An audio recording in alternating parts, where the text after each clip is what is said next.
I'm Lucas, a 32-year-old father of three. For years, my life revolved around my wife, Ava, and our family. Ava and I met in high school, and we built a life together that I thought was perfect. We had the house, the kids, and everything seemed to fall into place. Ava, a stay-at-home mom, was my rock. We shared everything, from laughs to worries. Our three kids were the light of my life, and I would do anything for them. Little did I know, everything was about to unravel in a way I never saw coming. I always thought we had the perfect life. Ava and I built something together from the ground up. We met in high school, just two teenagers with big dreams. Those dreams quickly turned into something real when we graduated and got married right after college. I remember the excitement of buying our first house, the thrill of starting a family, and the pride I felt when our first child, Olivia, was born. From there, everything just seemed to fall into place. We had two more kids, Ethan and Mia, and our home was always full of love. Ava was my partner in everything. She stayed home with the kids, creating a warm, welcoming environment for our little ones. She handled everything: cooking, cleaning, school runs, and family activities.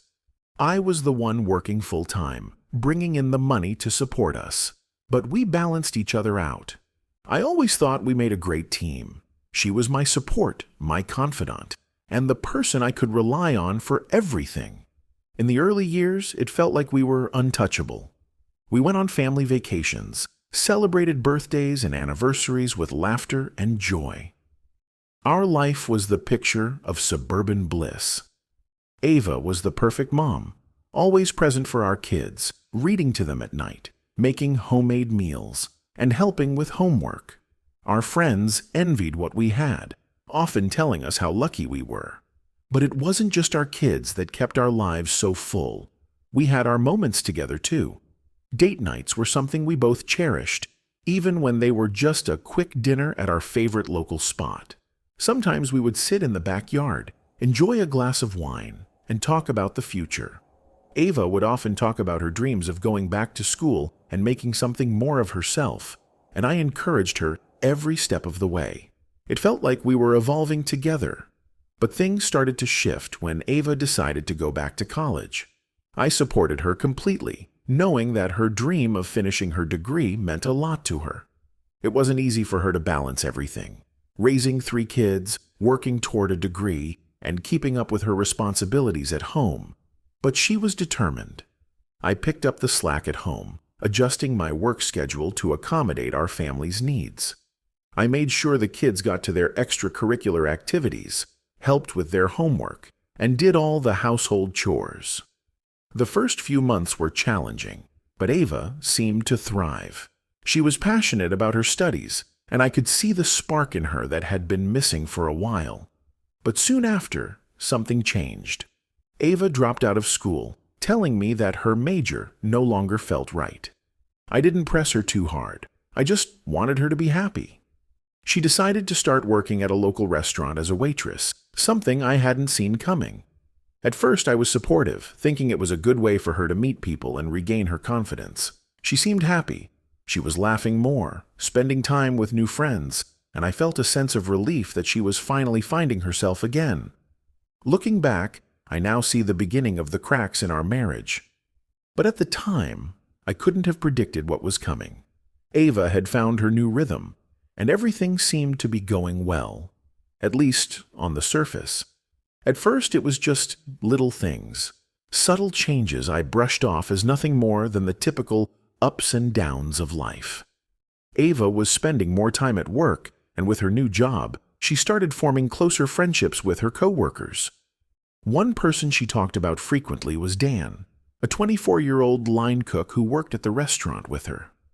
At first, I didn't think much of it. Ava had always been friendly with coworkers, and she'd shared stories of their day-to-day antics. I didn't even bat an eye when she mentioned Dan would joke around with her or tell her she was pretty. I trusted Ava, and I believed in the strength of our relationship. But as time went on, something felt different. The conversations she had with me started to shift. More and more, she would talk about Dan.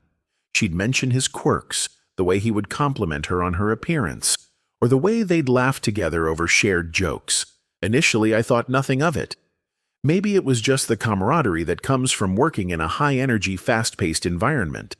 But then I began to feel a sense of unease, a quiet voice in my head telling me something wasn't right. One evening, as we sat down for dinner, Ava casually mentioned that Dan had said she was the most beautiful woman in the restaurant. She laughed it off, but something in her tone caught my attention. I could sense a subtle change in how she spoke about him, like there was a level of admiration or attention she wasn't giving me.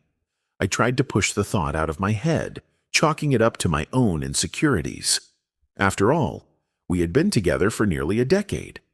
Ava had always been loyal. She had always been my rock, but it wasn't just Dan's comments that made me uneasy. Ava had started coming home later from work, claiming she was staying for drinks or hanging out with her coworkers after her shifts ended. I didn't mind her socializing, but the lateness became a regular occurrence. I started waiting up for her, but more often than not, she'd come home after midnight, smelling faintly of alcohol and acting a little too carefree. There were times I'd ask her about her night, and she'd brush it off, giving me vague answers about the restaurant's drama or a conversation with Monica, her best friend. I wanted to trust her, I really did. But something in my gut kept telling me that there was more to the story than she was letting on. I didn't want to believe it, didn't want to entertain the thought that she could be hiding something. Yet, every time I asked about her night, I noticed how quickly she changed the subject. I'd catch glimpses of her phone screen when she'd leave it unlocked. A message from Dan here, a flirty exchange there. But I ignored the red flags. I told myself I was being paranoid. Still, I couldn't shake the feeling that I was losing my wife to something, or someone, else. Things between us weren't the same. We weren't laughing together like we used to. The intimacy, the connection that once defined our relationship, was fading. And the more I saw how Ava lit up when talking about her time at the restaurant, the more I realized she was drifting away from me. I didn't confront her immediately.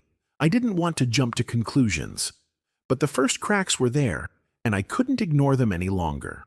Ava was changing, and I was beginning to question whether I still knew her. It was a quiet evening when I first realized the extent of the betrayal. I had always trusted Ava, and even though things weren't perfect between us, I never imagined she'd be capable of something like this. But when everything unfolded, it hit me like a tidal wave, crashing through everything I thought I knew. It all started the night Ava didn't come home from work.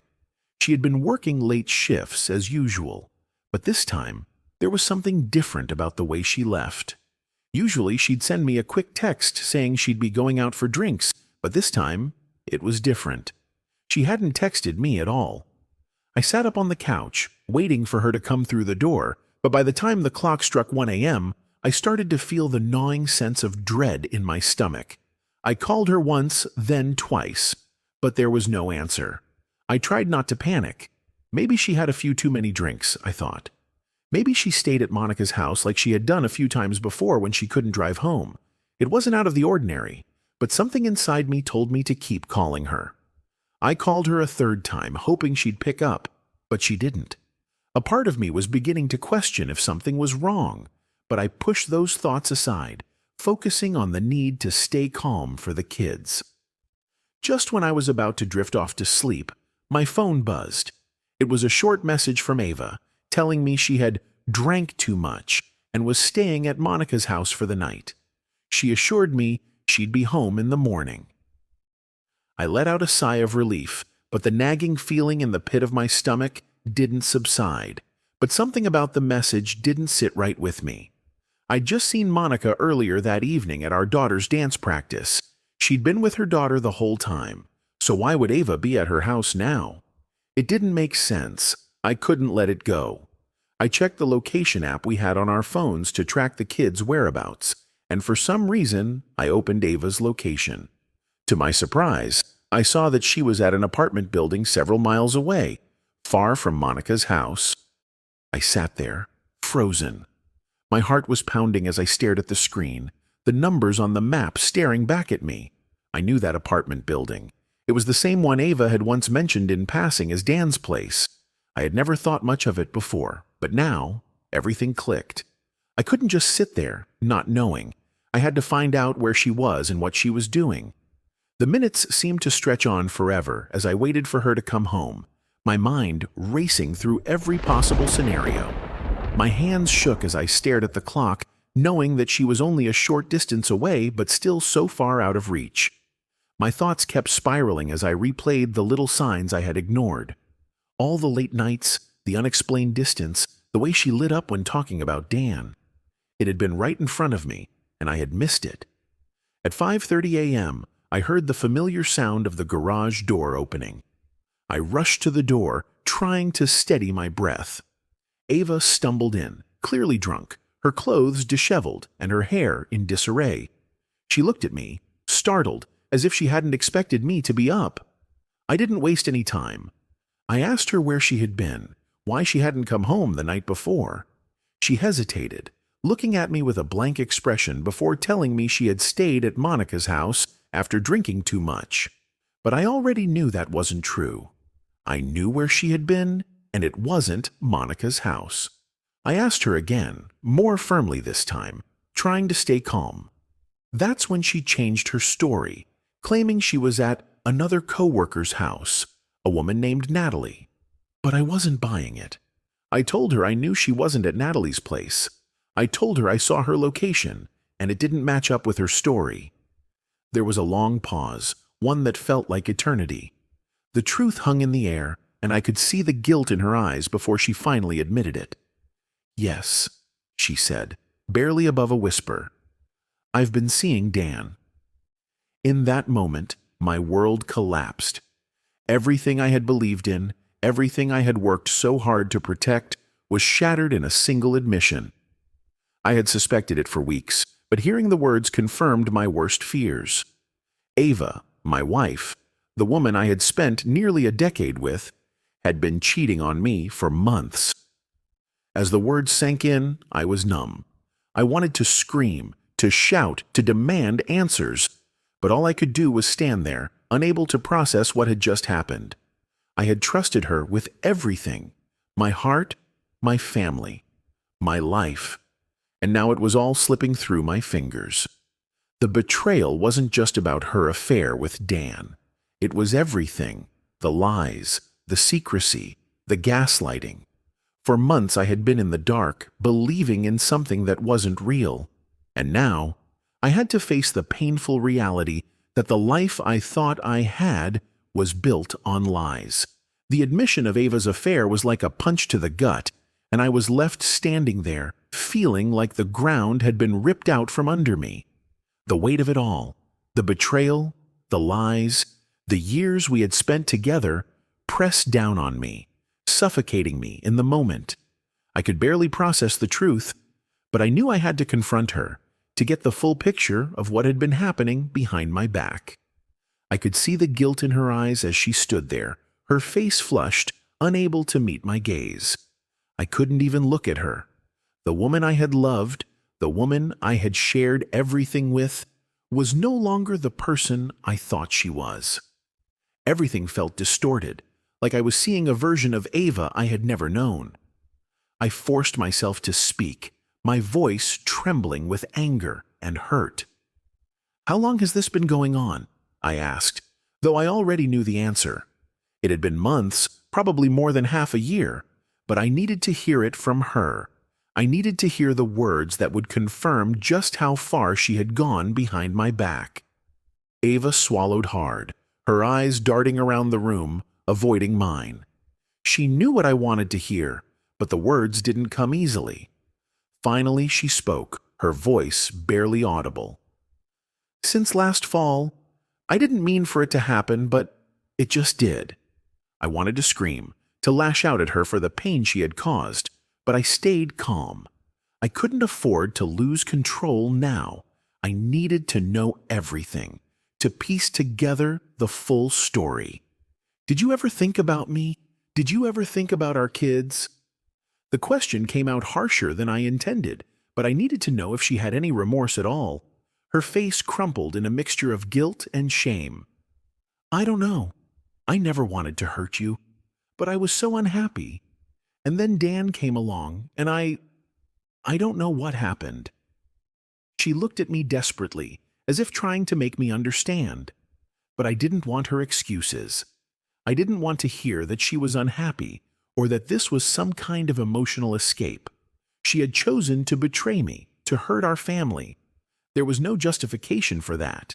"Did you ever think about ending things with me before you started seeing him?" I asked, my voice growing quieter, the sadness sinking in.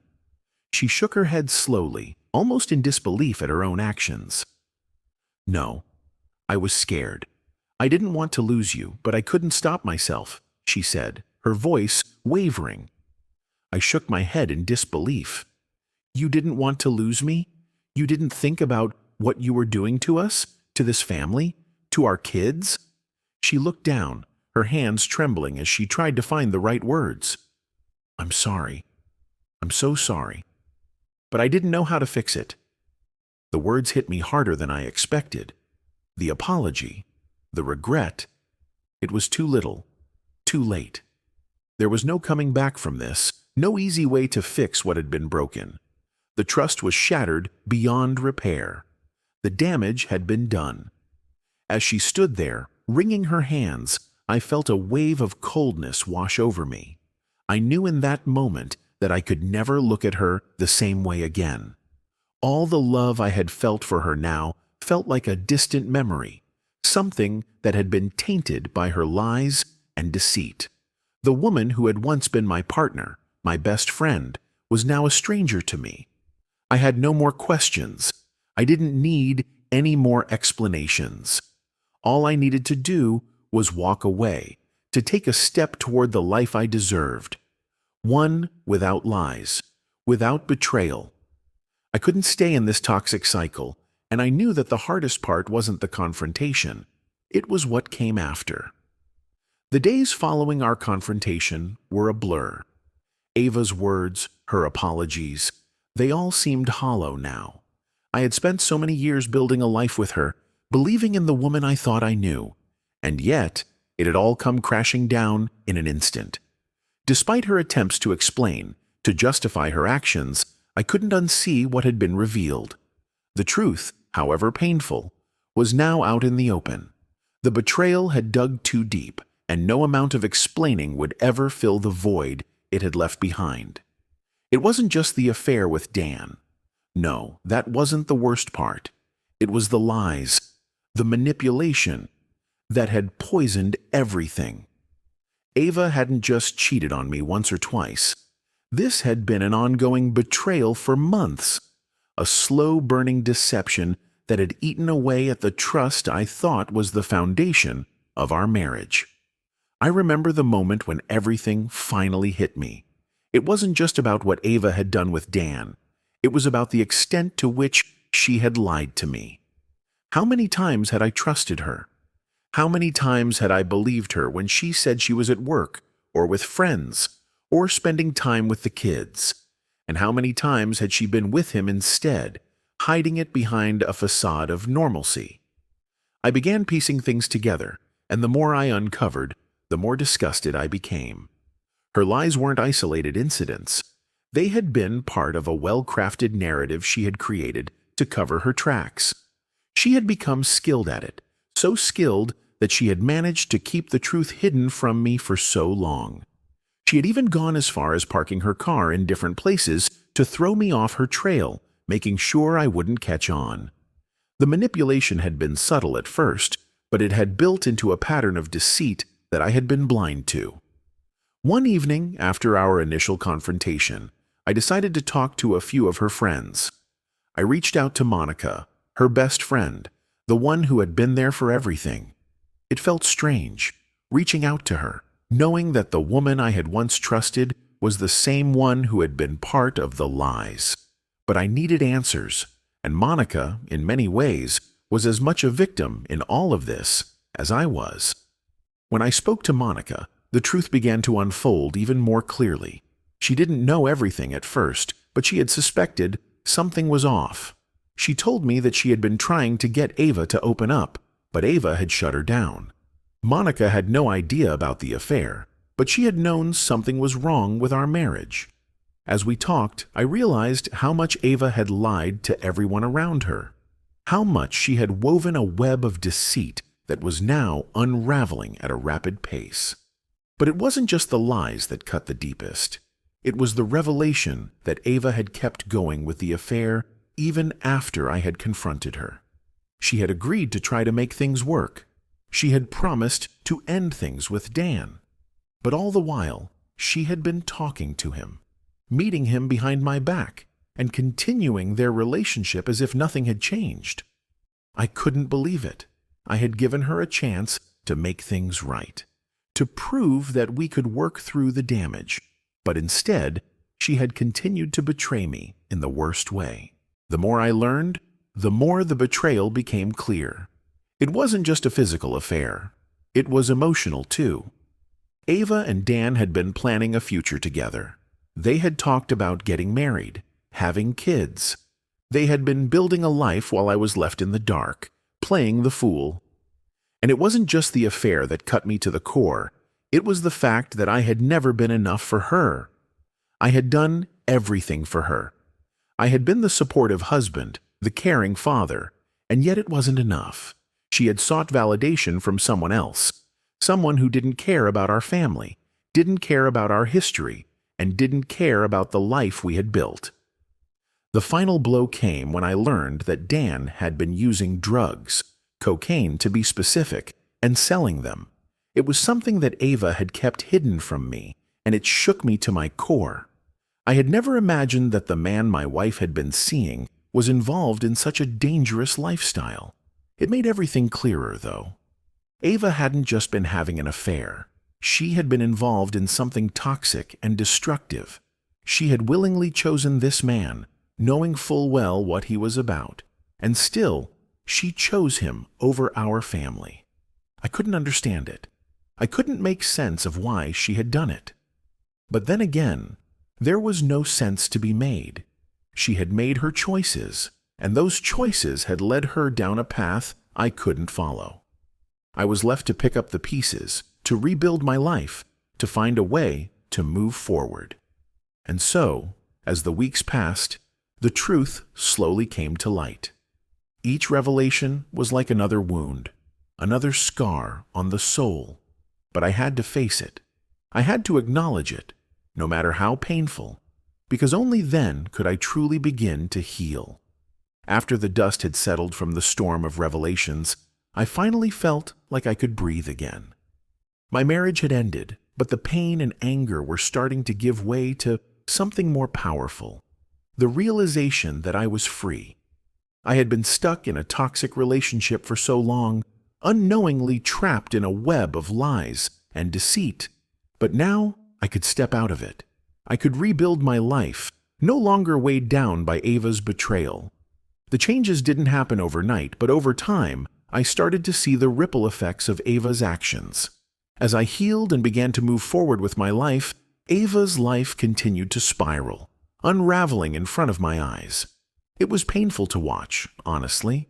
I had spent years trying to help her, to support her, to be the partner she needed, but now it was clear that she had made her bed. The life she had chosen, the choices she had made, were catching up with her in the most dramatic way possible. She moved out of the house and quickly became entangled in even more drama. Ava had been pregnant when she left, which only complicated things.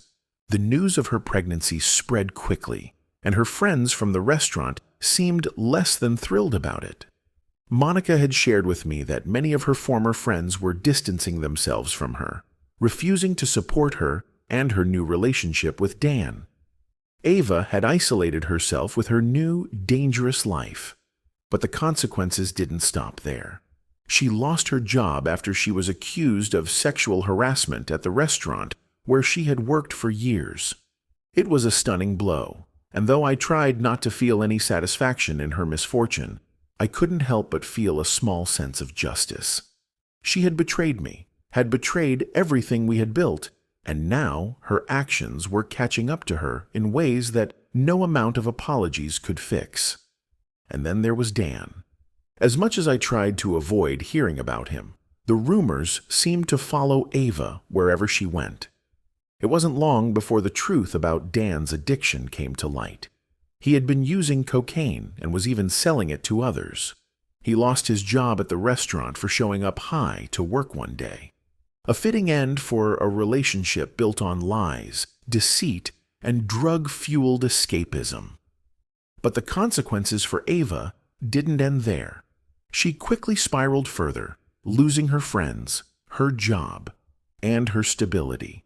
She had isolated herself with her choices, and now she had no one left to turn to.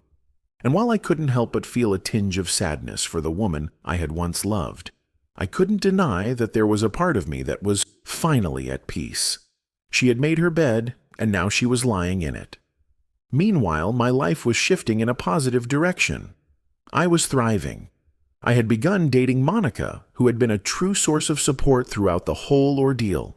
She was kind, understanding, and patient. She made me laugh, and for the first time in a long time, I felt like I was actually enjoying life again. I was losing weight, I was exercising more, and I had completed my first triathlon, a goal I'd set for myself during one of my lowest points. The children and I were growing closer. I was taking them on trips, trying new things, and providing them with the stability and love they had always deserved. Every day I was grateful for the opportunity to show them what a healthy, positive life could look like, free from the chaos and dysfunction that Ava had brought into our home. As for Ava, her karma was unfolding slowly but steadily.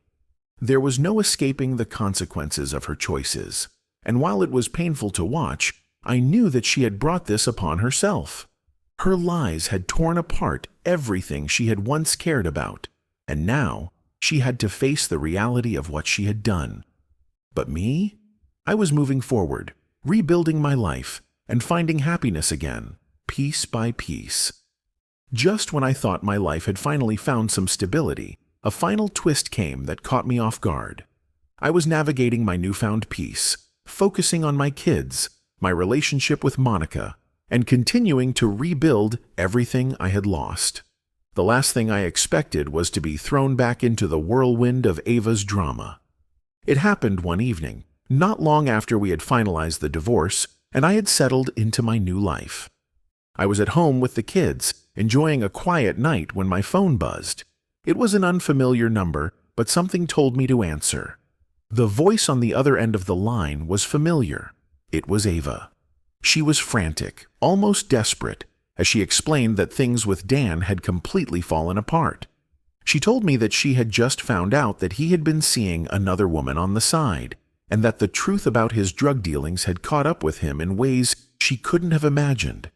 She was now trapped in a mess of lies and betrayal of her own making, and she had nowhere to turn. Her life had spiraled out of control, and she needed help. I listened for a moment, unsure of how to respond. I had no interest in going back to the life we had once shared. I was no longer the person who would pick up the pieces for her, but I couldn't help but feel a slight sting of sympathy for the woman who had once been my everything. Ava had always been someone who thrived on control, and now she was completely at the mercy of the consequences of her own actions. I ended the call simply, "I can't help you anymore." And with that, I closed that chapter for good. As I reflect on this journey, the betrayal, the pain, the growth, and the eventual freedom, I can't help but feel grateful for where I am today. It wasn't easy, and there were moments I thought I wouldn't make it out. But now I'm stronger, healthier, and happier than I've ever been. If there's one thing I've learned through it all, it's that healing isn't linear, but it's possible. No matter how hard things get, no matter how broken you may feel, you can rebuild. You can thrive. In the end, Ava's lies, her infidelity, and her manipulation didn't define me. They didn't control my future. Her choices led her down a dark path, one filled with broken friendships, lost opportunities, and a life she couldn't keep together. But my story, it's one of redemption. It's a story of reclaiming my life, my happiness, and my peace of mind. Now, as I continue forward with Monica and focus on being the best father I can be, I am reminded of something crucial. You don't have to settle for a life that drains you. You don't have to stay in a relationship that doesn't serve you. There's always room for growth, for healing, for new beginnings. Don't let the past hold you back from the future you deserve. If you're facing betrayal, heartbreak, or feeling stuck in a toxic relationship, remember, you have the power to change. Don't be afraid to walk away from the things that hurt you. Surround yourself with people who support you, like Monica supported me, and allow yourself to thrive. To anyone reading this, if you found yourself in a similar situation or are currently healing from a toxic relationship, let this be your reminder. You are worthy of love, respect, and happiness. Don't settle for anything less. Share your story and let others know that they too can rise above their circumstances. Thank you for watching my story. I hope it resonates with you and serves as a reminder that no matter how difficult things seem now, you can always find the strength to move on and create a better life for yourself. Stay strong, keep growing, and never let anyone take away your peace.